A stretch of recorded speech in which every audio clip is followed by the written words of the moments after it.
What's up guys, Ben here and welcome to Motivation to Invest. Slack is not for slackers. It's a revolutionary tool which has a mission to replace email for large enterprises. Many of their clients include Shopify, Wayfair, Unity, HSBC and many more. Email can often be time consuming and unproductive, so Slack replaces this with project-specific messaging. The stock IPO'd in April 2019 and was touted heavily by Chamath Palihapitiya, CEO of Social Capital, who also sits on the board for Slack. You know, one of our biggest investments is a company called Slack. And I still think to myself, why did we not just lead every single round and write the entirety of the fund into that company? It was obvious from day one that Stuart Butterfield is an iconic CEO and that Slack is going to be one of the most important tech companies in the world. I think that the decision-making that Stuart has taken is incredible, both in the way that he's built the company, he's transforming the culture, he understands the product to a level of sophistication that I have not seen since Facebook. You know, when I was in the bowels of Facebook building that machinery, what I saw was a team that really understood product market fit and the power of network effects and why that created an incredibly subsidized business, a thing that could expand all over the world at marginally zero cost. The only company in the world that looks like that today that is not yet public is called Slack, and it will be soon.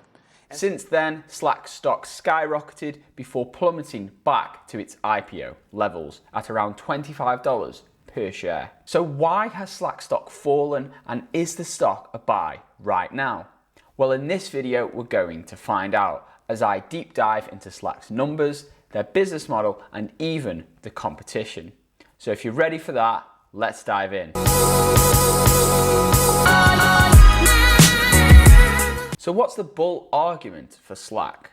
Well, it's a high growth tech company which has tremendous upside potential. Revenue hit a quarterly record of $216 million, up 49% year over year. Platform attracted 8,000 new paying customers, representing a 30% gain over the previous year, and an acceleration from the first quarter's 28% growth. Slack added a net 265 large customers, which pay over $100,000 in annual recurring revenue. Slack also has customers which pay over $1 million per year in annual recurring revenue. This is up 78% year over year. Why is recurring revenue such a big deal? Well, recurring revenue is great not just for the business as it increases cash flow, but it's also great because the customer tends to be more sticky. If the business has been trained up to use their software and they're already comfortable using it and projects are already involved with the platform and they're paying this recurring revenue, then they're less likely to cancel. Think about it. When was the last time you decided to cancel your Netflix subscription or your Amazon Prime? A lot of people just leave these things running. And to a big corporate company, leaving $100,000 recurring revenue fee running is no big deal. So do people actually use Slack in the businesses? Because personally, I did used to work in a corporate business and everyone was using Slack, but I didn't. I just thought it was a distraction, so I never even logged in once.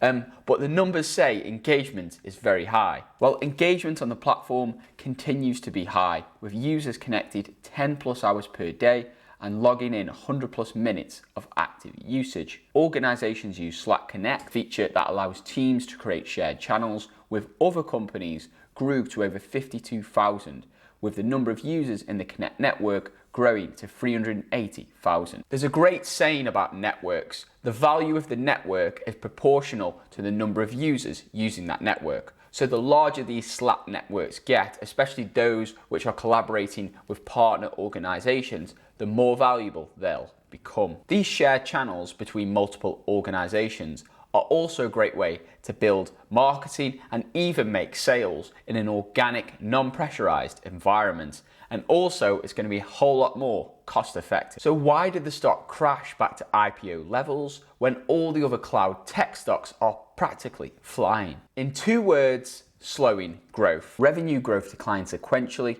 year over year.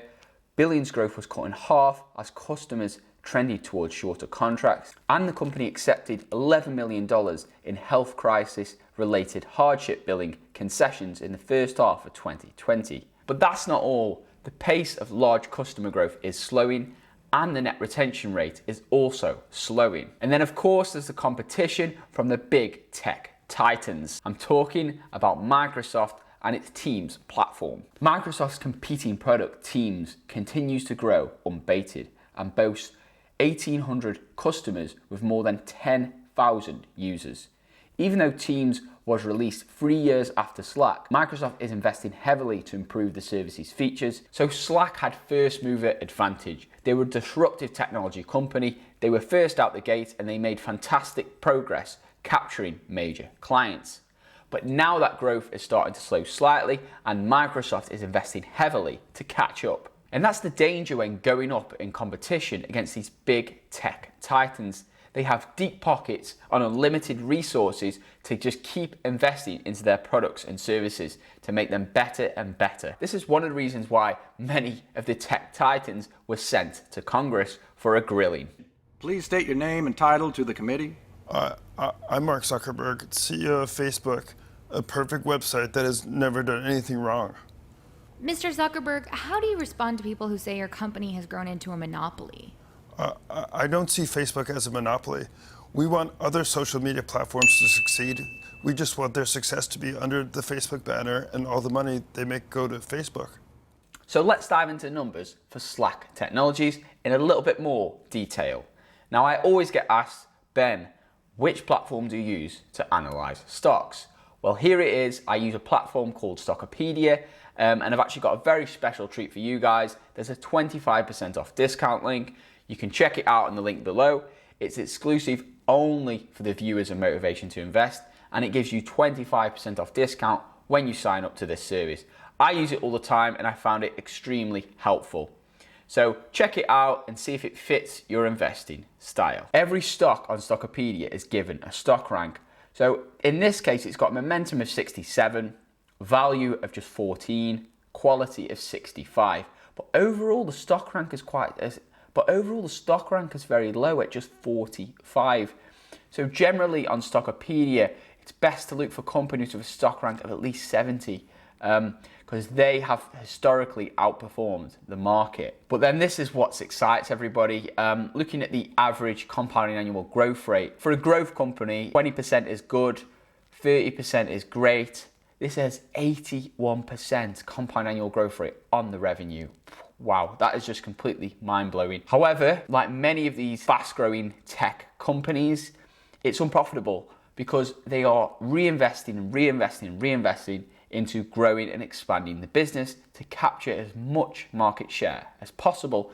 Now, it is a tactic which can work, but it does add an increasing risk for you guys investors. So revenues forecast to increase for 2021-2022 according to this. Net income still unprofitable for the next 2 years. Analyst consensus. Ooh, this is a real mixed bag. 9 hold, 8 buy, 4 strong buy, 1 sell, 1 strong sell. Real mixed bag. Of course, it's slightly leaning towards a buy. Current ratio, surprisingly good. 3.29. So current ratio is your short-term cash to your short-term debt or your short-term liabilities. Generally, I look for this to be around 2, 1.5 to 2, because a current ratio of 2 means the company has enough cash on hand to pay off its debts at least twice. This has a 3.29, plenty of cash on hand to continue expanding. Valuation, still quite high. Price to book 17.22, price to tangible book 19. The PE, I believe, for this is around 18 at the current levels. So what about the impact of the global health crisis? Well, surprisingly with Slack, this has been both a headwind and a tailwind. So new customer adoption has been the primary tailwind.